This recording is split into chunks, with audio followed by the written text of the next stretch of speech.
Depression എന്നൊരവസ്ഥയെ വളരെ normalise ചെയ്യുന്ന ഒരു വീഡിയോ കാണാനിടയായിട്ടുണ്ടായിരുന്നു. നമ്മളെപ്പോഴും ഓർക്കേണ്ട ഒരു കാര്യമുണ്ട്.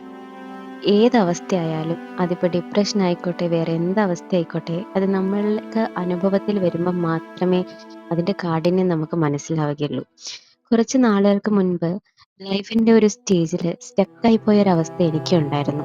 മുന്നോട്ട് എന്തെന്നറിയാണ്ട് ഒരുപാട് പേര് ചുറ്റിനുണ്ടായിട്ടും നടുക്കടലിൽ ഒറ്റപ്പെട്ടു പോയ ഒരവസ്ഥയിൽ ഞാനും പോന്നിട്ടുണ്ടായിരുന്നു. ഞാൻ അതിനെ ഓവർകം ചെയ്തത് ഒരു കൗൺസിലിങ്ങിൽ കൂടിയാണ്. അതായത് ഞാനൊരു സൈക്കാട്രിസ്റ്റിൻ്റെ സഹായം തേടി എൻ്റെ ഡോക്ടറുടെ അടുത്ത് പ്രശ്നങ്ങൾ തുറന്നു പറഞ്ഞപ്പോൾ കിട്ടിയൊരു റിലീഫാണ് പിന്നീട് എനിക്ക് മുന്നോട്ട് പോകാനായിട്ട് പ്രചോദനം നൽകിയത്. ഇങ്ങനെയുള്ള അവസ്ഥ ഒട്ടുമിക്ക എല്ലാവരും ഫേസ് ചെയ്യുന്നത് തന്നെയാണ്. ആ ഒരു അവസ്ഥയിൽ നമുക്ക് വേണ്ടത് മരുന്നോ വലിയ വലിയ ഉപദേശങ്ങളോ ഒന്നും ആയിരിക്കില്ല. പകരം നമ്മളെ ജഡ്ജ് ചെയ്യാതെ കേട്ടിരിക്കാൻ ഒരാളെ മാത്രമാവും.